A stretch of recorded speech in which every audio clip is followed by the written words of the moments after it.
The road that doesn't exist. This is a true story. It happened to me 5 years ago on a road that does not exist on any map. I've told no one until now because the thing I saw that night warned me what would happen if I spoke. But silence has become heavier than fear, and I need someone else to know that what waits in the darkness between towns is real. My name is Rafael Mendoza. I am 35 years old and I've been driving hearses for the funeral home my father built in Cielo Roto, a small town in the mountains of Oaxaca, Mexico. The business is called La Ultima Morada, which means the final resting place. My grandfather started it, my father inherited it, and when my father died 5 years ago from a heart attack while embalming a body, I inherited it too. Along with his debts, his old Chevrolet hearse, and the 3 rules he made me memorize before I was old enough to understand them. Rule 1. Never ask about the past of the dead. Rule 2. Never listen to what the townspeople say about them. Rule 3. Never look into their eyes for too long. The night I drove Don Aurelio Vega to his grave, I broke all 3. If you are watching this alone in the dark, I suggest you turn on a light. Not because I want to scare you, because after you hear what I have to say, you will not want to sit in darkness anymore. I need to tell you about my life before that night so you understand how unprepared I was for what happened. Death was my profession, my daily companion, the smell that lingered on my clothes and drove my wife away 2 years before. She said she could not stand it anymore. The way the scent of formaldehyde followed me home, the way I would come to bed at 3 in the morning after preparing a body, the way our house felt more like an extension of the morgue than a home. She left on a Tuesday, took her clothes and her mother's rosary, and I never saw her again.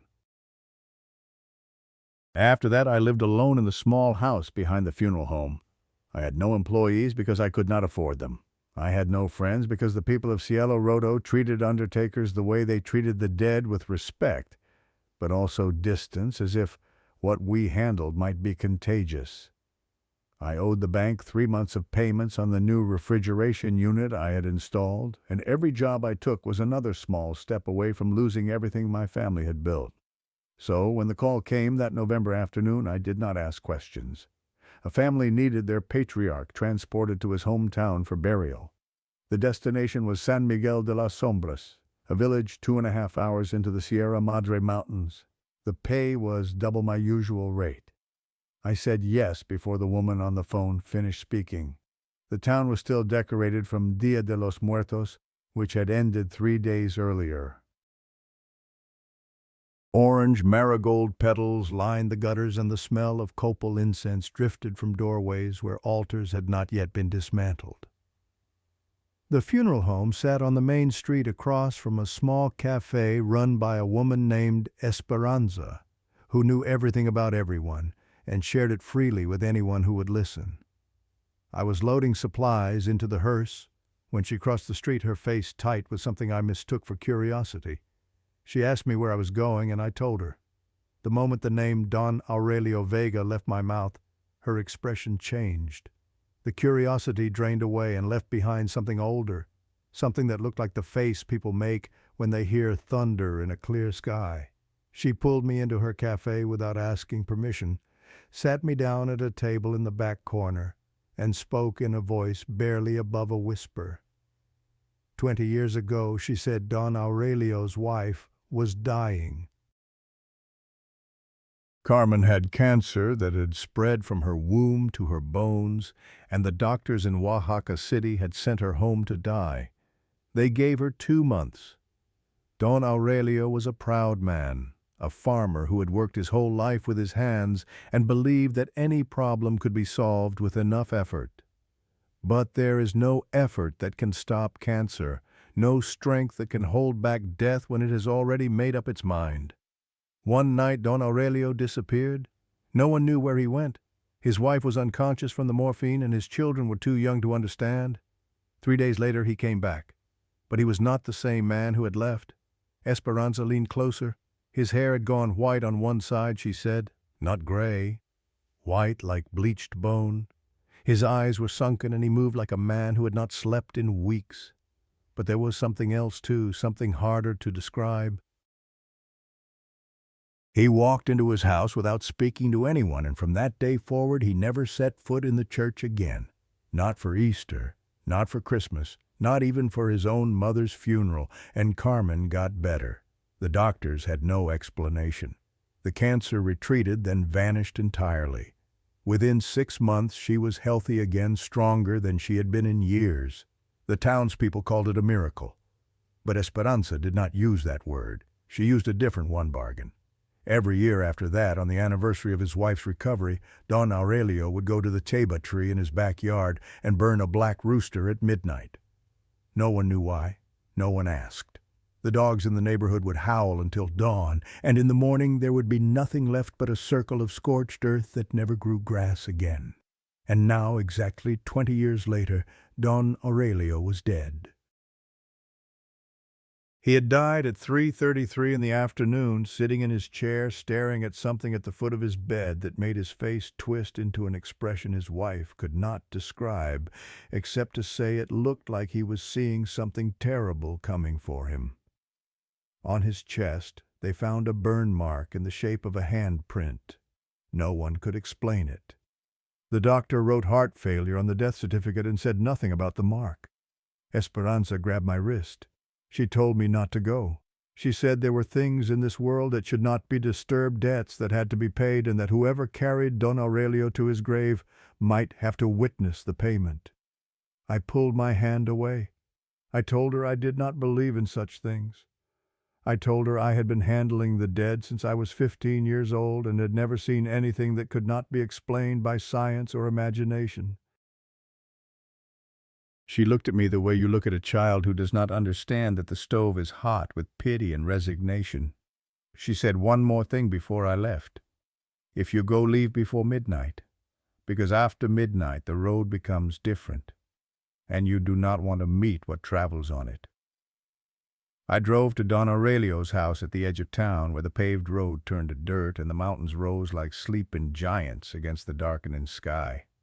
The house was old, built in the colonial style, with thick adobe walls and a roof of clay tiles that had been patched so many times it looked like a quilt. The garden was overgrown, and in the back I could see the ceiba tree Esperanza had mentioned. It was massive, its trunk wider than a car, its branches reaching toward the sky like arms raised in prayer or surrender. Beneath it, a perfect circle of black earth stood out against the brown grass around it.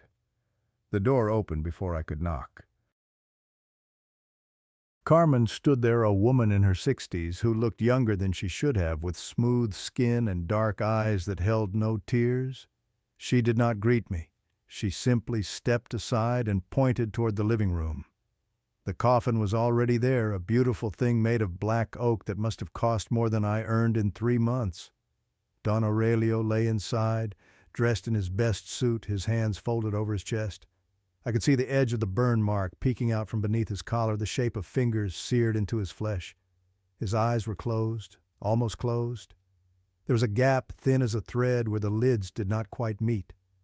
I remembered my father's 3rd rule and looked away. Carmen spoke for the first time. She told me that her husband wanted to be buried in San Miguel de las Sombras, where he was born. She said I must leave before midnight and arrive before dawn.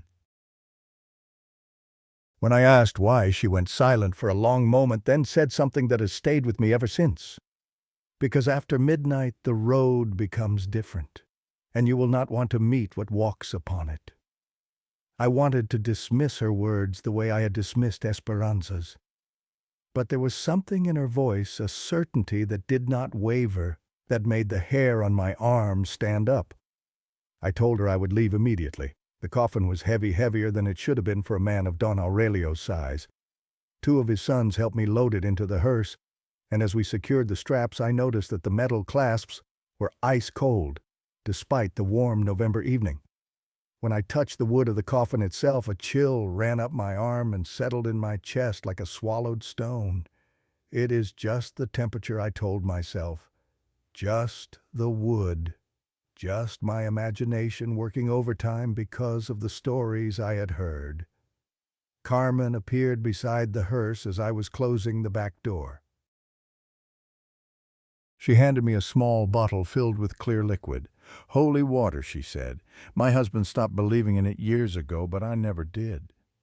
Keep it with you." I took it because refusing felt wrong. I put it in the glove compartment next to my father's old road map and tried not to think about why I might need it. The last thing she said to me before I drove away was this: "Whatever happens on the road tonight, do not stop. Do not open the back door. And if you see someone traveling beside you, do not look at his face." I started the engine at 7 in the evening, just as the sun was setting behind the mountains. The sky turned orange, then red, then purple, and finally black as I left Cielo Roto behind. The road wound through the foothills like a snake rising steadily into the Sierra Madre.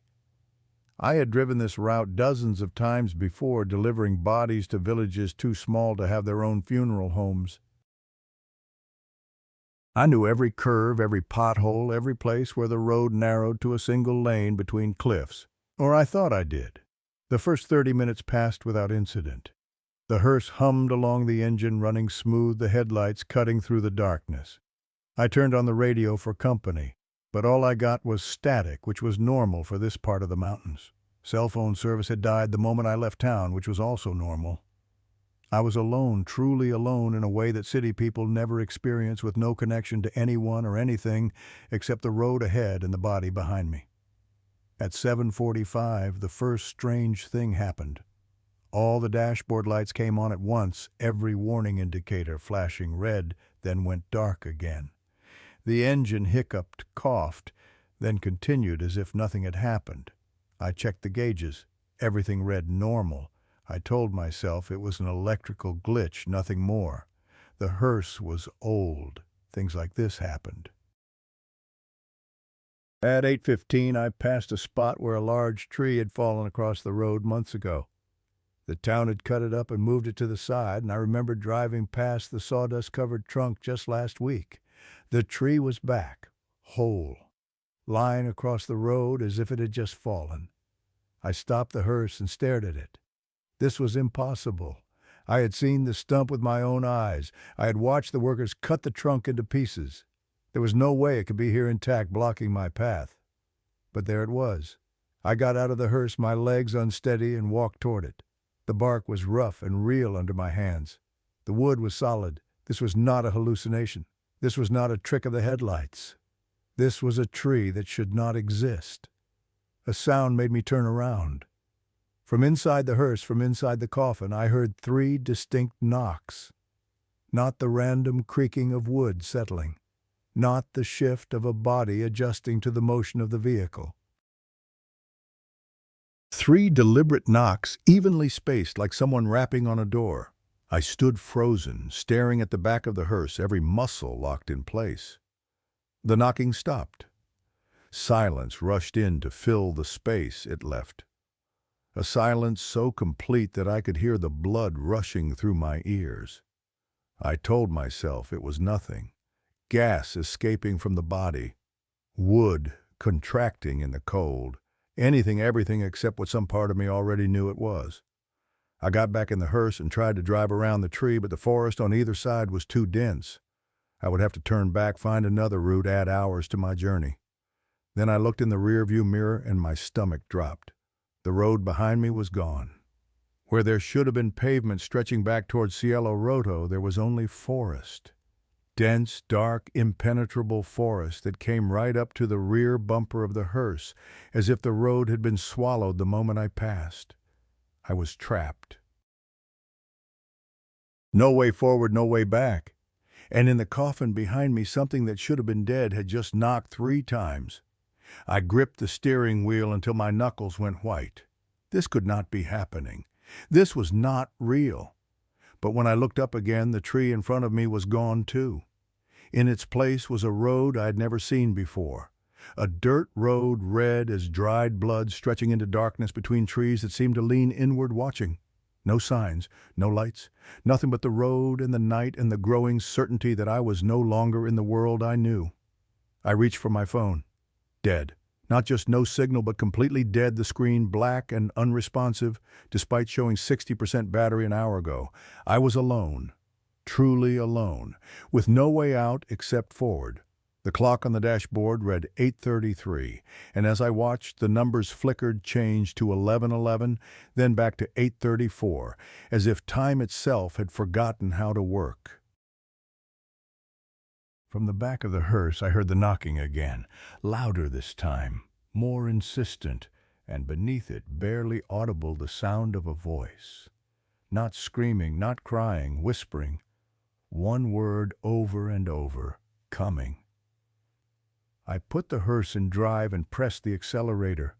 There was nothing else to do. The road behind had vanished, swallowed by forest that should not exist. The road ahead was unknown, a dirt path bleeding red into darkness. But it was still a road, and roads lead somewhere. I held on to that thought like a man gripping the edge of a cliff. The tires crunched over packed earth as I moved forward. The headlights carved a tunnel through the blackness, illuminating perhaps 30 meters of road before the light simply stopped, absorbed by a darkness that seemed almost solid. The trees on either side pressed closer than before, their branches reaching over the road like fingers trying to touch across a gap. I checked the dashboard clock. 8:37. Then 8:39, then 11:52, then 8:41. Time had become unreliable, a broken compass spinning without direction. I stopped looking at it.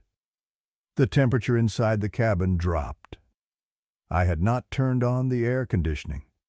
The heater was set to low, a habit from long night drives. But my breath began to mist in front of my face, small white clouds that dissipated into air that grew colder with each passing minute. I turned the heater to maximum. The vents blew warm air, but the cold came from somewhere else, somewhere the heater could not reach.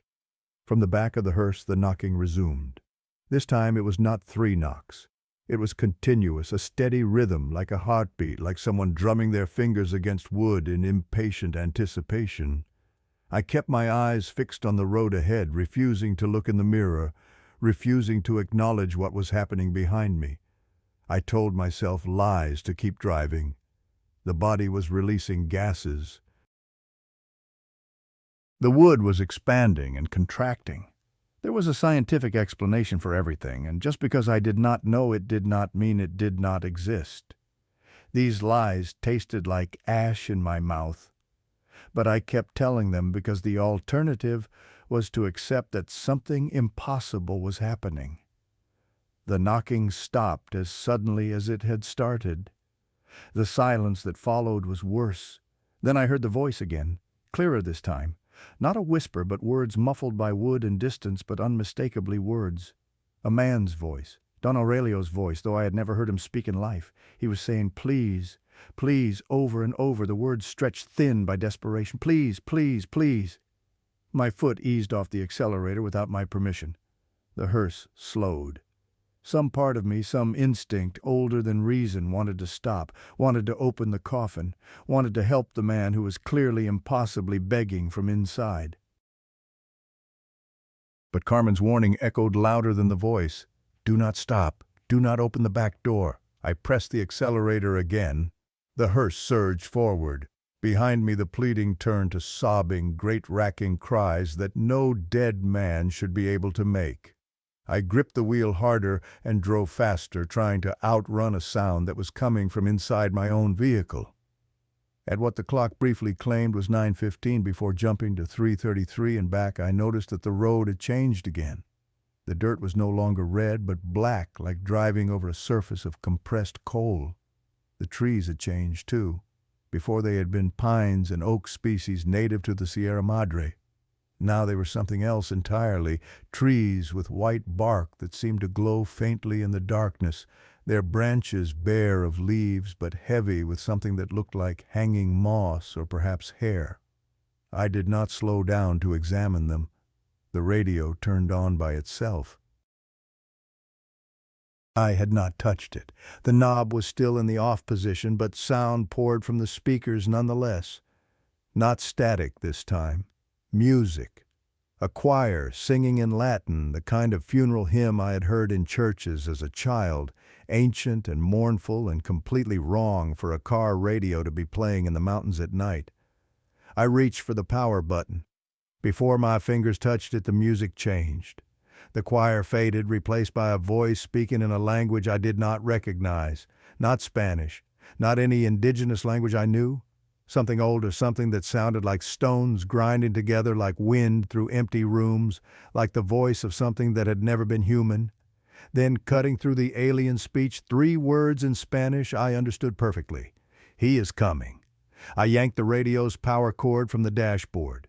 The voice continued for 5 more seconds, then died mid-syllable, leaving a ringing silence in its wake. My hands were shaking. I could not stop them.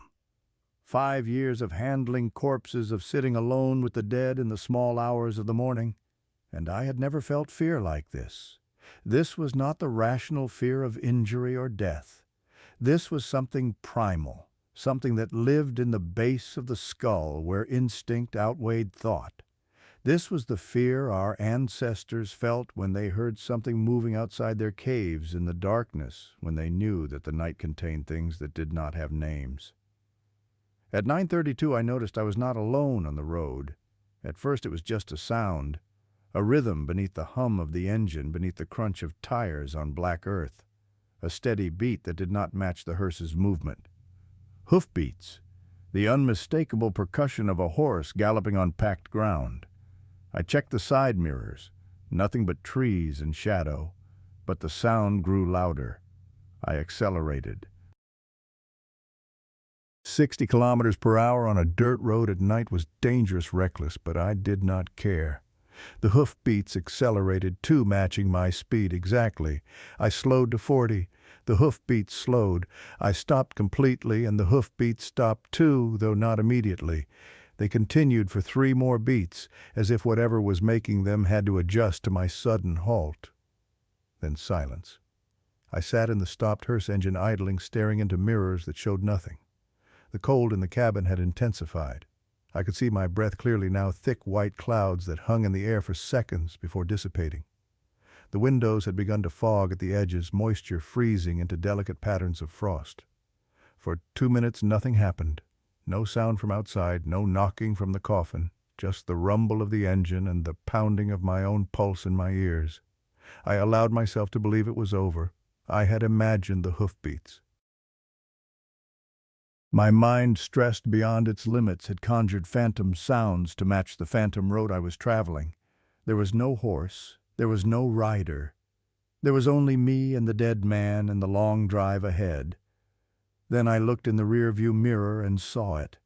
A shape in the darkness behind the hearse, tall, still, watching. I could not make out details at first. It was too dark, too far from the reach of my taillights. But as my eyes adjusted, the shape resolved into something that made my throat close around a scream I could not release. A horse. Massive and black, larger than any horse I had ever seen, its coat absorbing light rather than reflecting it. Its eyes burned like embers, 2 points of red that stared at the hearse with an intelligence that no animal should possess. On its back sat a rider, a figure in black wrapped in a cloak that seemed to move independently of any wind, rippling and flowing like smoke given solid form. A wide-brimmed hat sat atop its head, the kind worn by charros in old paintings, but there was no face beneath the brim. No features, no flesh. Just darkness, a void where a human face should have been deeper than the night around it. The thing my grandmother had warned me about when I was a child. The thing Esperanza had feared. The thing that traveled roads that did not exist, collecting what had been promised to it. El Jinet Negro, the Black Rider. I slammed my foot on the accelerator. The hearse lurched forward, tires spinning on the black earth before finding purchase. I did not look in the mirror. I did not want to see if it was following. I only drove, pushing the old engine harder than I ever had, praying to a God I was not sure I believed in anymore. Behind me the hoofbeats resumed, not hurried, not urgent, steady and relentless, maintaining the same distance no matter how fast I drove. The road curved. I took the turn too fast, felt the hearse tilt on its suspension, heard the coffin shift in the back with a heavy thud. I did not slow down. Another curve, another near loss of control. The headlights swept across trees that seemed to jump out of the darkness like startled ghosts. I risked a glance at the speedometer. 100 kilometers per hour.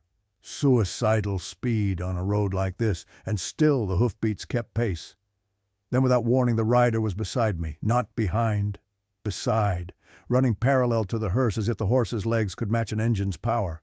Through the driver's side window I could see it clearly now, the cloak billowing in a wind that did not exist, the hat pulled low over nothing. The void where a face should be somehow watching me despite having no eyes. I screamed. The sound tore from my throat without permission, a raw animal noise of pure terror. My hands jerked the wheel reflexively, and the hearse swerved toward the right side of the road. The rider did not react. It simply kept pace, matching every movement of the vehicle, staying exactly parallel, as if connected by an invisible rod. I tried something different. I slowed down dramatically, dropping from 100 to 40 in seconds. The rider slowed too, its horse's gait adjusting seamlessly. I sped up. It sped up. I stopped. It stopped. We sat there, the hearse and the rider, separated by perhaps 2 meters of cold air. I could feel its attention on me, a pressure against the side of my face, like standing too close to a fire. The horse's breath should have been visible, and the cold should have steamed from its nostrils. But there was nothing. No breath, no sound. Just those burning red eyes and the impossible stillness of something that had never been alive. The rider raised one hand. I saw its fingers in the glow of my headlights. Bone. Pure white bone with no flesh to cover it. No skin to soften the joints. Long fingers that tapered to points like claws. The hand rose slowly, deliberately, and pointed at the back of the hearse. At the coffin. Then the rider's other hand moved to the brim of its hat. It began to lift it. No, not lift. Remove. I understood instantly with a certainty that bypassed thought entirely. If I saw what was under that hat, if I looked into the void where its face should be, something terrible would happen, something that could not be undone. I closed my eyes. I kept them closed. I pressed my foot on the accelerator and drove blind, steering from memory, from instinct, from sheer, desperate hope. The hoofbeats fell behind, just slightly at first, then more. When I finally opened my eyes, the rider was gone from my window. I checked the mirrors quickly. Nothing. Just the road and the darkness and the trees that no longer seemed to be watching. I let out a breath I had not realized I was holding. My entire body trembled, muscles that had been locked in tension finally releasing. Tears ran down my face, though I did not remember starting to cry. It was over. I had escaped. Then the engine died. No warning, no sputtering or coughing. One moment the hearse was running, the next it was silent. The headlights flickered 3 times as if signaling something and went dark. The dashboard lights followed. The heater. Everything. The hearse coasted to a stop in absolute darkness. I turned the key. Nothing. Not even the click of a dead battery. I tried again. My fingers found the button for the hazard lights, pressed it repeatedly. Nothing. The car had not just stalled. It had died completely, every electrical system failing at once. My phone. I fumbled it from my pocket, pressed the power button. The screen stayed black. I had charged it fully before leaving. Now it was dead as the hearse, as dead as the man in the coffin behind me.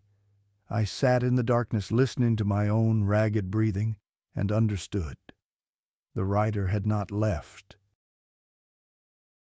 The rider had simply moved. Hoofbeats, not from behind now, from in front, coming closer with each step. The black horse emerging from the darkness like a nightmare, taking physical form, walking slowly toward the hearse, its rider still and patient on its back. I wanted to run. Every cell in my body screamed at me to open the door and flee into the forest, to take my chances with the trees and the darkness rather than face what was approaching. But my legs would not move. My hands would not release the steering wheel. I was frozen, paralyzed by a terror so complete it had become indistinguishable from death. The rider stopped in front of the hearse. Through the windshield I could see it clearly in the light of the burning eyes. It dismounted, swinging one leg over the horse's back with a grace that seemed wrong for something made of bone and shadow. Its boots touched the ground without sound. Then it began to walk, not toward the driver's door, toward the back. I found my voice. I screamed at it to stop. I begged. I threatened. I offered everything I had, everything I was, if it would just leave me alone. My words echoed in the dead cabin, meaningless sounds against a force that had heard 1,000,000 pleas and ignored them all. The rider reached the back of the hearse.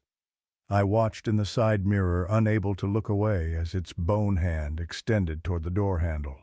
The door was locked. I had locked it myself before leaving Cielo Roto. The keys were in my pocket. The rider touched the handle. The door clicked open. I scrambled out of the driver's seat, nearly falling as my numb legs struggled to support me. I ran toward the back of the hearse, some insane courage driving me to intercede to protect the cargo I'd been paid to deliver. I got within 3 meters of the rider before something hit me. Not a hand, not a fist. Something invisible, like running into a wall made of frozen air. The impact threw me backward off my feet onto the hard-packed road. My head cracked against the ground. Stars exploded across my vision. I felt blood running from my nose, warm against my lips, and tasted copper. I tried to stand. The invisible force pressed down on my chest, pinning me to the earth. I could not breathe. I could not move. I could only lie there, helpless, as the rider opened the coffin. Green light spilled out. Not the warm green of living things, but a cold phosphorescence like the glow of decay. It illuminated the rider's form, casting shadows that moved independently, that reached toward me like grasping hands. Inside the coffin, Don Aurelio was moving. His eyes were open now, wide open, rolling in their sockets with wild terror. His mouth worked silently, lips forming words his dead lungs could not speak. His hand, still folded on his chest, trembled against the wood. But this was not life. I understood that immediately. This was something worse. His body was not alive. His soul was trapped, caught between worlds, unable to leave and unable to rest.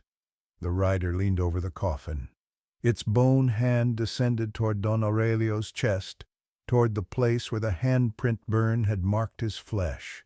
The fingers spread wide, positioning themselves over the hidden brand. Don Aurelio's mouth opened. This time sound came out. A voice that should have been impossible words pushed from lungs that had not drawn breath in 24 hours. Please, I kept my promise. 20 years, I did everything you asked. Please, give me more time.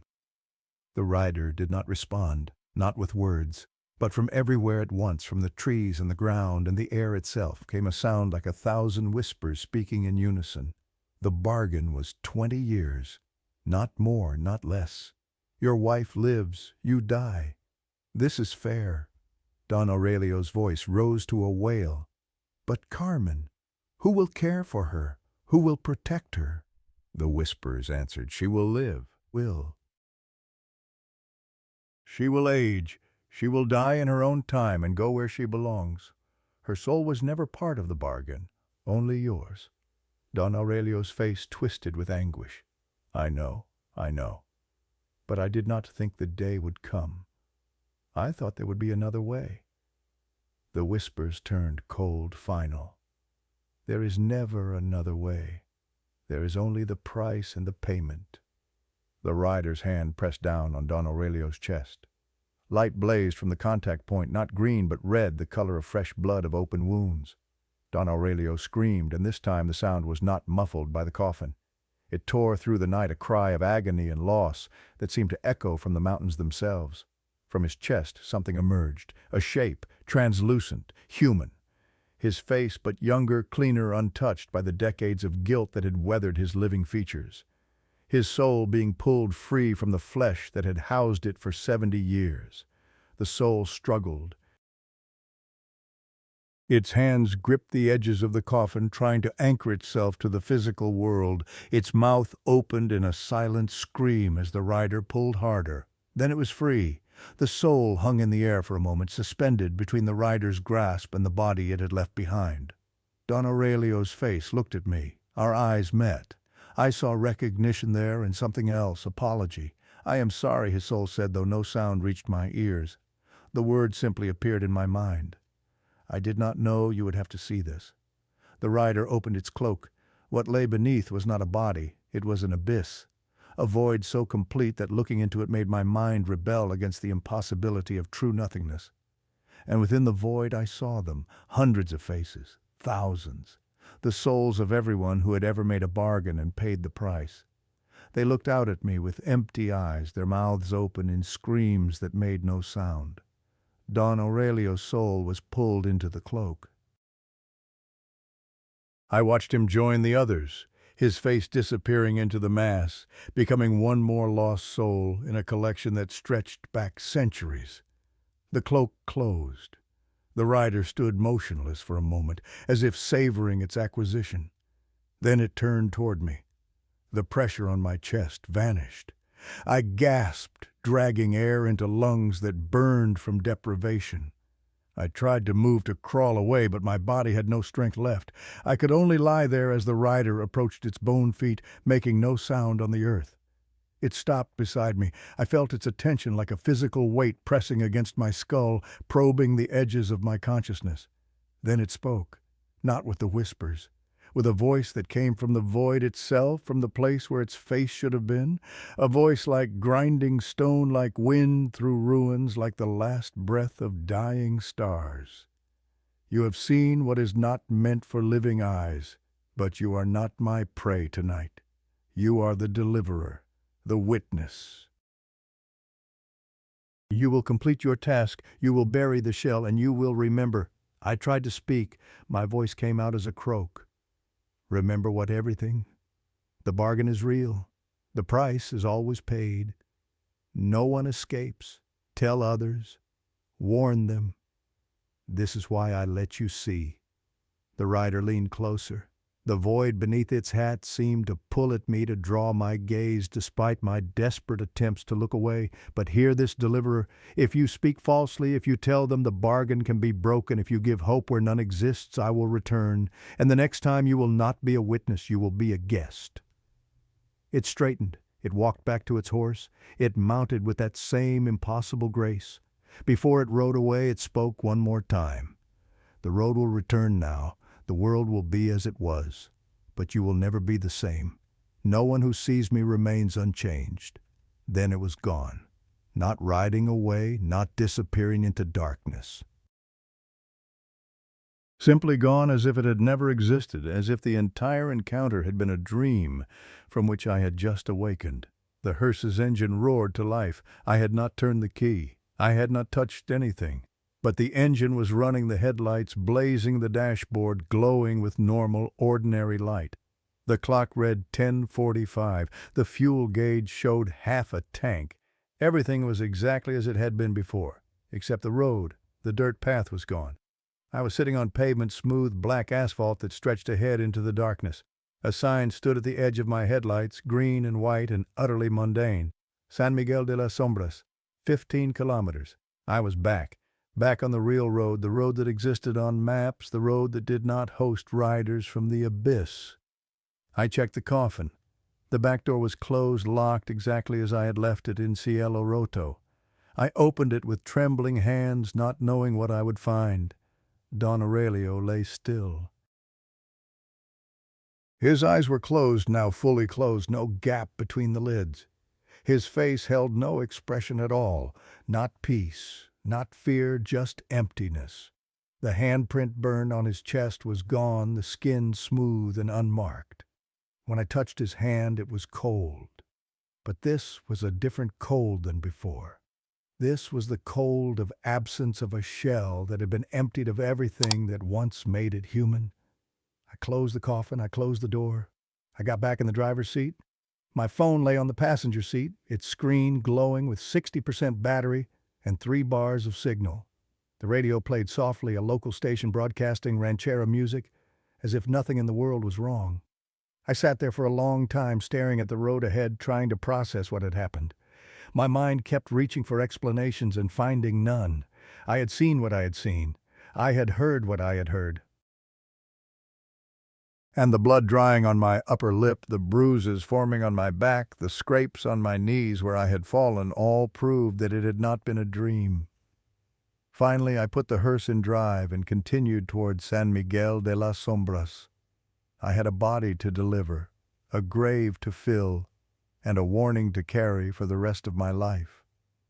The road to San Miguel de las Sombras stretched before me like a gray ribbon unwinding through darkness.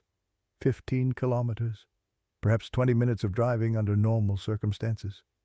But nothing about this night had been normal, and I no longer trusted distance or time to behave as they should. My hands had stopped shaking. That surprised me. After what I had witnessed, after watching a soul torn from its body and swallowed by a void that should not exist, I expected my body to revolt. Instead, a strange calm had settled over me, the kind of numbness that comes after trauma too large for the mind to process. I drove mechanically, my eyes fixed on the road, my thoughts carefully empty. The coffin behind me was silent now. No knocking, no whispers, no pleading voice begging for more time. Don Aurelio's soul was gone, claimed by the thing that had come to collect it, and what remained was just meat and bone wrapped in expensive wood. I had transported dozens of bodies before. This should have felt no different. But I could still see his face in my mind, the moment our eyes met, the apology in his expression as he was pulled into the abyss.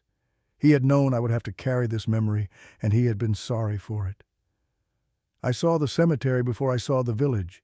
It sat on a hill overlooking the valley, a collection of stone walls and iron gates and crooked crosses silhouetted against the stars. No lights burned among the graves, no candles flickered in memory of the dead. The place looked abandoned, forgotten, a repository for bones that no one visited anymore. But as I drew closer, I saw a single flame moving through the darkness. A torch carried by a figure walking between the headstones, pausing occasionally as if checking on the residents. The figure stopped at the cemetery gate as my headlights swept across it, and I saw the white collar of a priest beneath a weathered face. Padre Ignacio. It had to be. Carmen had mentioned him when she gave me directions, said he would be waiting to receive the body. I had not expected him to be standing in a graveyard at nearly midnight, but nothing about this delivery had matched my expectations. I pulled the hearse through the open gate and stopped beside him. He was older than I had imagined, perhaps 70, with white hair that caught the torchlight like a halo, and eyes that held the weary patience of someone who had seen too much to be surprised by anything. He did not greet me. He simply looked at the hearse, then at my face, and nodded slowly. "You met him," he said. It was not a question. It was not a... I opened my mouth to deny it, to claim that the drive had been uneventful. But the lie died in my throat. He knew. Somehow he knew. "How can you tell?" I asked. He raised the torch higher, letting its light fall across my features. "Your eyes," he said. "They look like the eyes of a man who has seen the border between worlds. I have seen that look before, though not often. Most who meet El Jinete Negro do not return to show it." I climbed out of the hearse on legs that felt distant, disconnected from my body. The night air carried the smell of pine and damp earth. "I did not just meet him," I said. "I watched him take Don Aurelio's soul." Padre Ignacio's expression did not change, but something shifted in his eyes, a deepening of the sorrow that already lived there. He crossed himself with his free hand and murmured something in Latin words I did not understand, but recognized as prayer. "Then we must work quickly," he said. "The body must be in the ground before dawn." There are reasons for this that I will explain later. First, help me carry him. We unloaded the coffin together, the old priest stronger than his years suggested. The cemetery was older than I had realized, the headstones dating back to the colonial era, names and dates worn smooth by centuries of rain and wind. Many of the graves bore symbols I did not recognize, geometric patterns that predated Christianity, remnants of beliefs that the conquest had never fully erased. Padre Ignacio led me to a freshly dug grave near the back wall, far from the other plots, isolated in a corner where the shadows seemed thicker than elsewhere. Candles had been placed around the hole, unlit, waiting. He set down his torch and began lighting them one by one, murmuring prayers as each flame caught. "Why here?" I asked. "Why so far from the others?" He did not look up from his work. "Because what lies in this coffin is no longer fully human. The soul has been taken, but something remains, a residue. An echo. If we bury him among the faithful, that echo might disturb their rest." We positioned the coffin over the whole, ropes threaded through the handles, ready to lower it down. Padre Ignacio began reciting the burial rites, his Latin flowing smoothly despite the unusual circumstances. I stood at the opposite end of the ropes waiting for his signal. The coffin would not move. We pulled, we strained, the ropes went taut, and still the coffin remained suspended over the grave as if resting on an invisible platform. I pulled harder, felt the hemp biting into my palms, felt my shoulders protest the effort. Nothing. Padre Ignacio stopped his prayers. His face had gone pale in the candlelight. "It does not want to go," he said quietly. "Something is holding it." From below, from the open grave, came a sound, not loud. A whisper, or perhaps many whispers, layered together voices, speaking words I could not understand in languages I did not know. The candles flickered wildly, their flames bending toward the hole as if drawn by suction. I looked down into the grave. The darkness at the bottom seemed deeper than 6 feet deeper than any hole should be. And within that darkness I saw movement. Shapes forming and dissolving, hands reaching upward, grasping at nothing, faces pressing against an invisible barrier, mouths open in silent screams. "What is that?" I breathed. "The threshold," Padre Ignacio said. His voice had lost its steadiness. "The boundary between this world and theirs. Don Aurelio made his bargain here in this cemetery 20 years ago. This is where he sold his soul, and this is where they expect to receive his body." The whispers grew louder. I could almost understand them now, fragments of words surfacing through the noise. "Give him to us. He belongs below. Send him down, down, down." The coffin shuddered. Not from our pulling, but from something beneath it, something pushing upward, trying to claim what it considered rightfully its own. "They do not just want the body," I said. The realization came with cold certainty. They want to pull it down. All the way down. Padre Ignacio nodded grimly. "If we let them take the body, it will never rest.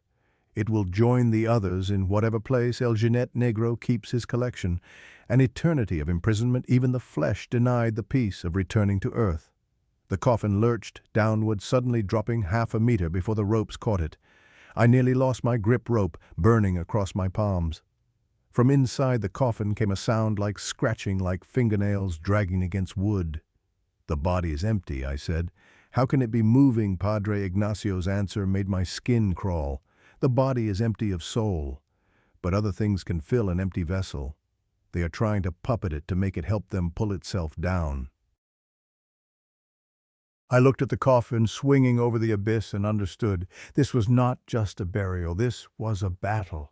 The forces that had taken Don Aurelio's soul wanted to erase him completely, and we were the only thing standing in their way. "What do we do?" I asked. Padre Ignacio reached into his robes and produced a small leather pouch. Inside were herbs I did not recognize, dried flowers, what looked like salt mixed with ash. He began scattering the contents around the grave, creating a second circle inside the ring of candles. "We must convince what remains of Don Aurelio to let go," he said, "to accept burial in sacred ground, to resist the pull of the darkness. And for that we need someone who saw his final moments, someone who can speak to whatever fragment still lingers." He looked at me. "You witnessed his soul being taken. You heard his last words. You are connected to him now, whether you want to be or not. You must be the one to speak." I stared at him. "I am not a priest. I do not know the prayers. You do not need prayers. You need truth. Tell him what you saw. Tell him it is over. Tell him he can rest." The coffin shuddered again, dropping another few inches. The scratching from inside grew more frantic. The whispers from below had become a roar, a cacophony of voices, demanding, threatening, promising torments beyond imagination. I knelt at the edge of the grave. The darkness below seemed to reach for me, tendrils of shadow curling upward like smoke. I forced myself to look away, to focus on the coffin suspended before me. "Don Aurelio," I said. My voice sounded thin against the noise from below. "Don Aurelio, if any part of you can hear me." The scratching stopped. The whispers quieted, not gone, but listening, waiting. "I saw what happened to you. I saw the rider take your soul. I saw your face as you were pulled into the darkness, and I saw you look at me. I saw you say you were sorry." The coffin hung motionless. The candles burned steady. "You made a bargain 20 years ago. You did it for love, for Carmen. You gave everything so she could live, and she did live. She is still alive tonight because of what you sacrificed. Your choice saved her. Whatever else happens, nothing can take that away." From inside the coffin, a sound, not scratching, a sigh. Long and slow and filled with exhaustion beyond measure. "The rider took your soul. That debt is paid. But your body does not belong to them. Your flesh was never part of the bargain. You were born from this earth, and you have the right to return to it. They are trying to steal what is not theirs." The whispers from below surged in anger. Lies they hissed. "He is ours. All of him is ours. The bargain was complete. Body and soul both forfeit." "No," I said. I said it louder with a conviction I did not know I possessed. The bargain was for his soul. I heard the rider say it. I heard the terms. 20 years of life for Carmen, paid with Aurelio's soul, nothing more.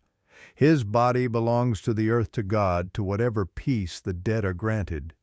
You have no claim to it. The darkness in the grave writhed. The faces I had glimpsed before pressed harder against their invisible barrier mouths, twisted in fury. But they did not rise. They could not. Something held them back, some rule or boundary they could not cross. Padre Ignacio raised his voice, chanting in Latin, sprinkling holy water. The liquid fell into the grave like rain, and where it touched the darkness, the shadows recoiled. "Don Aurelio," I said, "let go. Stop fighting. Stop holding on. Your soul is beyond reach now, but your body can still rest. Let us bury you in sacred ground. Let us give you that much peace. It is not everything, but it is something. It is the only thing left. Silence. Complete and absolute." The whispers had stopped. The candles burned without flickering. Even the wind had died. Then the coffin began to descend, not pulled down by grasping hands, lowered gently as if by invisible pallbearers, sinking toward the bottom of the grave with slow dignity. The ropes in our hands went slack. We did not need them anymore. The coffin touched the earth at the bottom of the grave. The darkness that had filled the hole dissipated, revealing nothing but ordinary dirt and stone. The faces were gone. The reaching hands had vanished. Whatever portal had opened here had closed. Padre Ignacio let out a breath he had been holding for far too long. "It is done," he said. "He has chosen rest." I looked at the coffin lying at the bottom of the grave. Such a small thing, really. A wooden box containing what was left of a man who had loved his wife enough to damn himself. The candles guttered and went out one by one, their purpose fulfilled. We buried him by torchlight. Padre Ignacio shoveled earth while I held the flame, and we worked in silence until the grave was filled, and a small mound rose where the hole had been. The priest planted a simple wooden cross at the head, unmarked except for the date. No name, I asked. He shook his head. "Names have power. Better that whatever watches this place does not know exactly where he lies. Let him be anonymous. Let him be forgotten. It is safer that way." We walked back to the hearse together, leaving the cemetery behind. The village of San Miguel de las Sombras lay quiet below a handful of adobe houses clustered around a small church, no lights burning in any window. Padre Ignacio stopped beside the hearse and turned to face me. His eyes held something that might have been gratitude or might have been pity. "You did well," he said. "Many men would have fled when they saw what waited in that grave. You stayed. You spoke. You gave him the chance to choose peace. I did not feel like I had done anything heroic. I felt exhausted, hollowed out, scraped clean of everything except the desperate need to be somewhere else. "What happens now?" I asked. The priest considered the question. "For Don Aurelio, nothing. His story is finished. His soul is beyond reach, and his body will return to the earth as God intended. But for you, things are different. Different how? You have been marked, not as prey, not like Don Aurelio, but as a witness. El Jinet Negro does not allow witnesses without purpose. He lets you see because he wants you to remember. He wants you to tell others, to spread the warning." I remembered the rider's words, the cold certainty of its voice. "Tell others. Warn them. This is why I let you see. And if I do not want to carry this burden," I said, "then you will carry it anyway. The memory will not fade. The dreams will come. You will see the road that does not exist every time you close your eyes." The only way to lighten the weight is to share it, to tell the story, to make others understand that the bargain is real and the price is always paid. He paused, his expression darkening. "But there is a danger in the telling. If you speak falsely, if you give people hope that the bargain can be broken or escaped, he will know.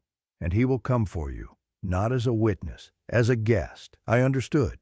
The truth could be shared, the warning could be spread. But the moment I offered false comfort, the moment I suggested there was a way out when there was none, I would become part of the collection. Another face in the void beneath the rider's cloak. "There is something else," Padre Ignacio said. "Something I must tell you before you leave. What is it? 1 month from now, perhaps 2, someone will call you. They will tell you something has happened to this grave, something strange. You will feel the need to return to see for yourself. Do not resist that need. Come back. What you find will be the final proof of what you witnessed tonight. What will I find?" He shook his head. "I cannot say. Some things must be discovered, not described. But when you see it, you will understand completely, and your testimony will carry the weight of undeniable truth." I wanted to argue, to demand clearer answers, but fatigue had stolen my ability to fight. I climbed into the hearse, started the engine, and prepared to begin the long drive home. Padre Ignacio leaned through the window. "One more thing. The mark you carry is not just a burden, it is also a protection. The things that hunt in darkness will sense it on you. Most will keep their distance, knowing you belong to El Jinet Negro's purpose.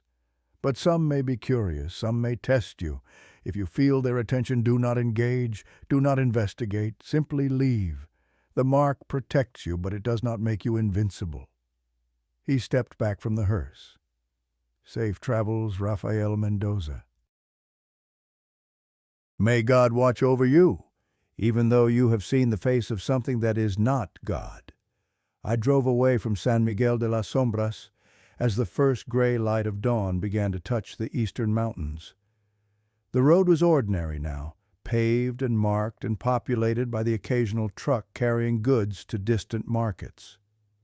The world had returned to normal, or what passed for normal in the wake of impossibility. But I could not shake the feeling of being watched. Every shadow seemed to hold potential threat. Every rustle in the roadside brush made my pulse quicken. I scanned the mirrors compulsively, searching for burning red eyes for a rider that might have decided I was not meant to leave after all. The sun rose fully as I descended from the mountains into the valley where Cielo Roto waited.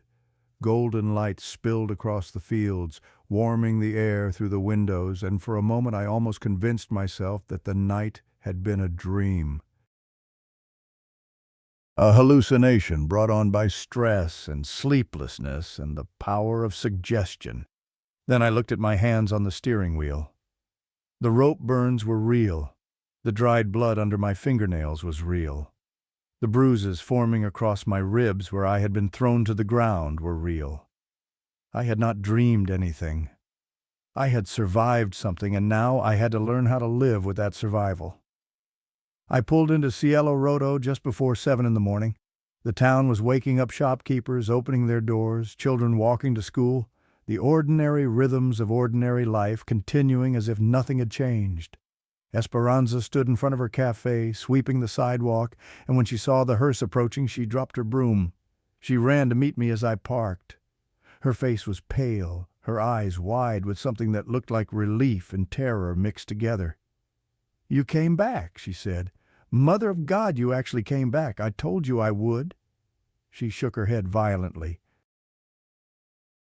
"You do not understand. The stories say no one comes back.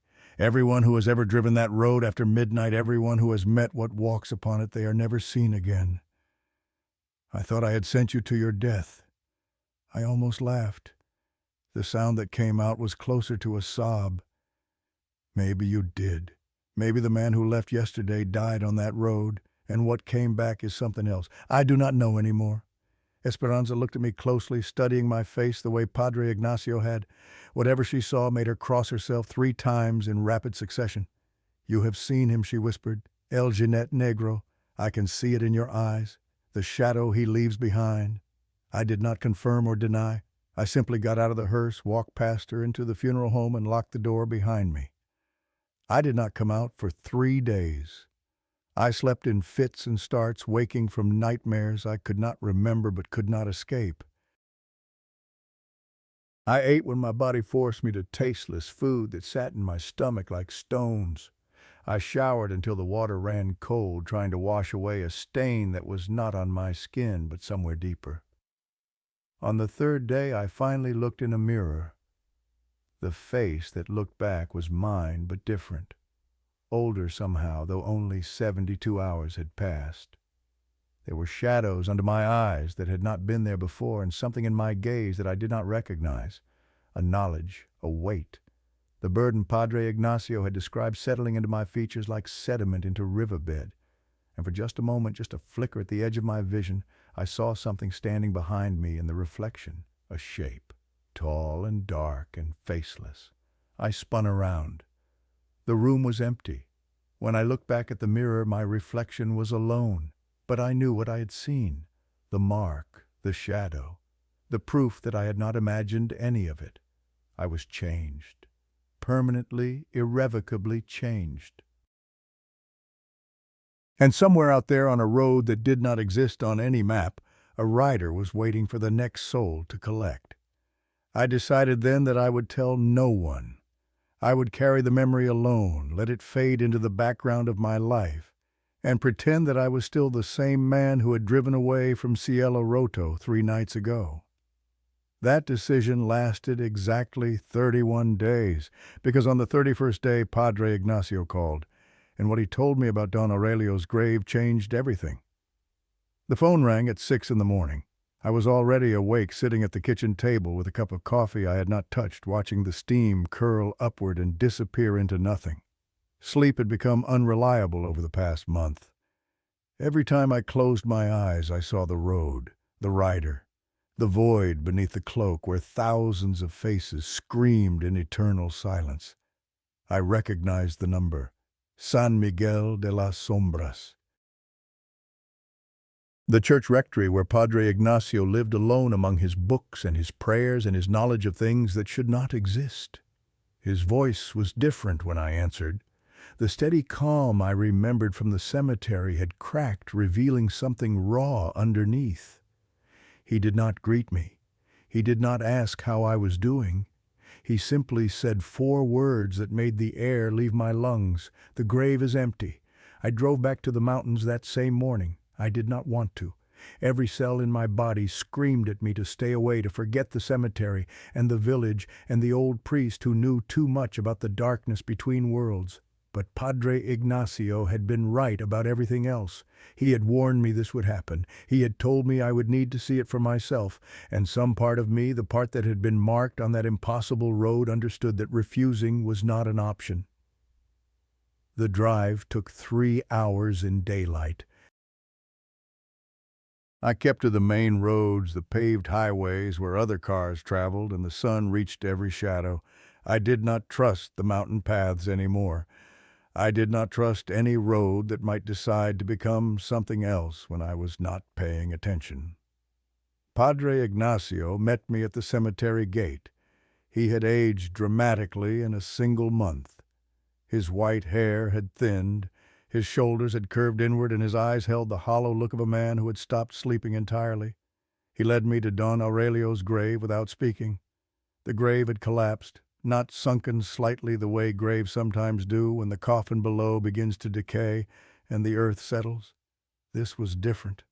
A hole had opened in the center of the mound, perfectly circular, perhaps 2 meters across. The edges were smooth, as if the earth had been scooped away by a giant hand, and the hole went down far deeper than 6 feet. I could not see the bottom. Padre Ignacio handed me a flashlight. I did not want to take it. I did not want to look, but I did anyway, because not knowing would be worse than any truth. The beam cut through the darkness, illuminating the walls of the hole. Earth and stone for the first few meters, then something else. The walls became smooth, almost polished, reflecting the light with a faint, oily sheen. And at the bottom, perhaps 10 meters down, I saw the coffin. It was open. The lid had been torn away, not from above, but from inside. The wood splintered outward like something had fought its way free. The satin lining hung in shreds. The pillow where Don Aurelio's head had rested was stained with something dark. The coffin was empty. I pulled back from the edge, my stomach lurching. "Where is the body?" I asked. My voice came out as a whisper. Padre Ignacio shook his head slowly. "Gone. Taken. 3 nights ago the ground began to shake. The villagers felt it in their beds, heard it in their walls. By morning the grave looked like this." "I came to investigate and found what you see now. Taken where? Below?" The priest's voice cracked on the word. They were not satisfied with just his soul. They wanted everything, every atom of his existence erased from this world. And I think perhaps I understand why. I looked at him waiting. The bargain Don Aurelio made was not ordinary. Most who sell their souls do so for wealth, for power, for petty things that fade with time. He sold his for love, pure, selfless love, and that made his soul valuable in ways I do not fully understand. Perhaps they wanted to study it. Perhaps they wanted to consume it completely, absorb whatever made it different. Or perhaps they simply could not stand that any part of him remained in the world above a reminder of what he had sacrificed for his wife. I thought of Carmen, still alive in Cielo Roto, still breathing because her husband had given everything. Did she know what had happened to his grave? Did she sense somewhere in her bones that even his body was gone now, pulled down into a darkness from which nothing returned? "There is something else," Padre Ignacio said. "Something I found this morning before I called you."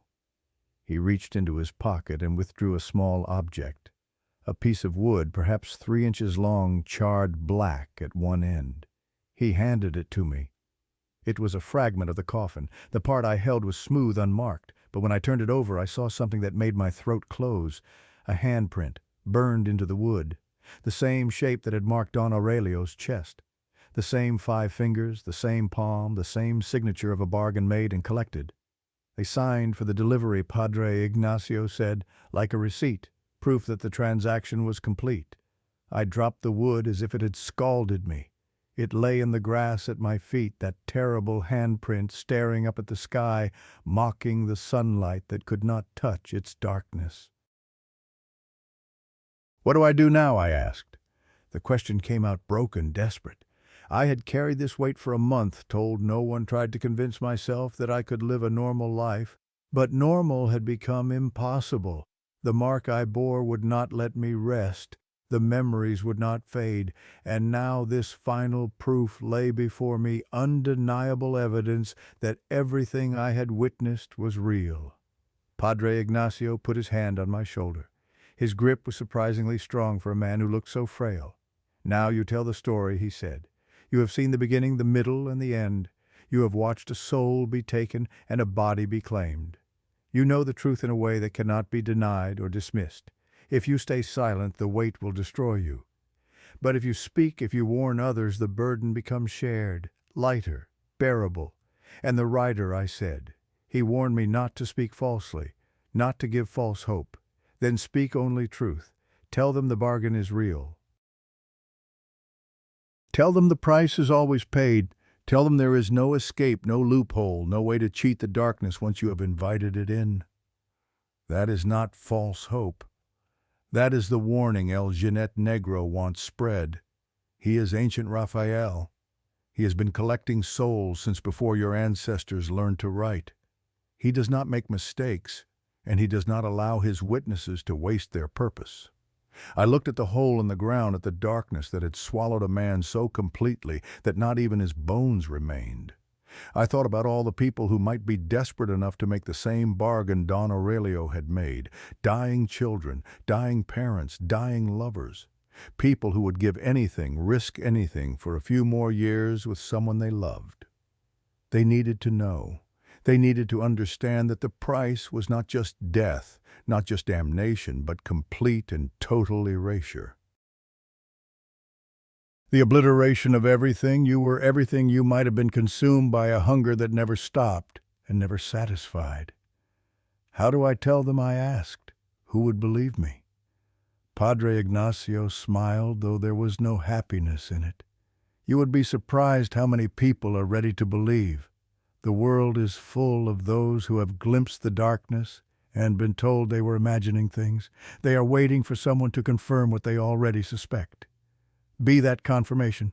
Tell your story. Let it spread. The ones who need to hear it will find it. I stayed in San Miguel de las Sombras until sunset, helping Padre Ignacio fill the hole with blessed earth and holy water. We did not mark the spot. We did not leave any sign that a grave had ever been there. Better to let the ground heal, the priest said. Better to let the memory fade from the village even as it burned brighter in my mind. I drove home in darkness. I did not take the mountain roads. I stayed on the highway surrounded by other cars, other lights, other people who had no idea what traveled the lonely paths when the sun went down. The drive took 5 hours, but I did not care. Speed meant nothing compared to safety. When I finally pulled into Cielo Roto, it was nearly midnight. The town was asleep, the streets empty, the funeral home dark and silent. I parked the hearse in its usual spot and sat there for a long time, staring at the steering wheel, trying to find the courage to begin the next chapter of my life. The chapter where I became a storyteller, a witness, a warning to everyone who might be tempted to bargain with the darkness. I got out of the hearse and walked toward the house. The night air was cool, carrying the smell of rain from distant mountains. Somewhere a dog barked, then fell silent. The world seemed peaceful, ordinary, completely unaware of what I carried inside me. I was reaching for my keys when I saw it. On the windshield of the hearse, illuminated by the porch light, was a handprint, black, burned into the glass as if someone had pressed a palm of fire against it. 5 fingers, 1 palm, the same signature I'd seen on Don Aurelio's chest, on the fragment of his coffin on the wood that had marked his grave. I did not scream. I did not run.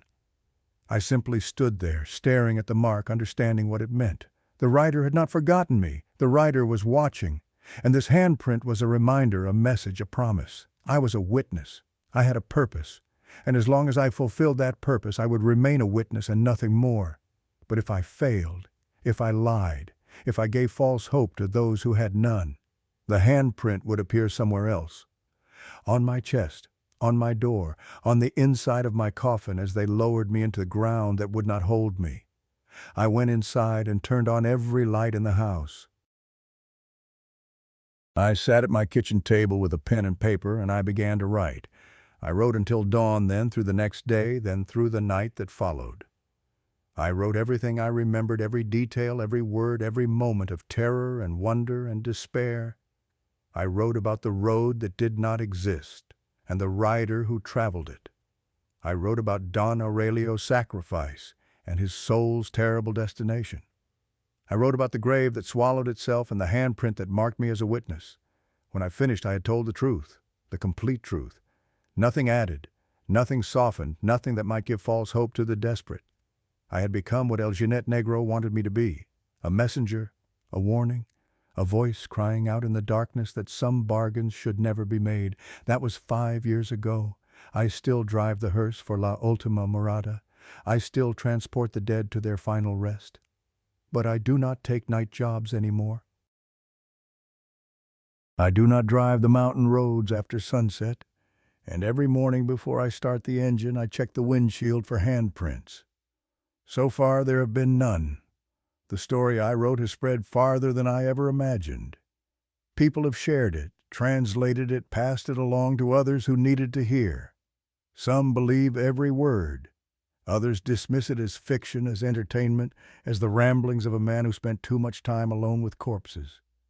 That is their choice. I have done what I was marked to do, but sometimes late at night when I cannot sleep and the memories press too close, I wonder about the others. The faces I saw in the void beneath the rider's cloak. The thousands of souls who made bargains and paid the price. Are they aware, trapped in that eternal darkness?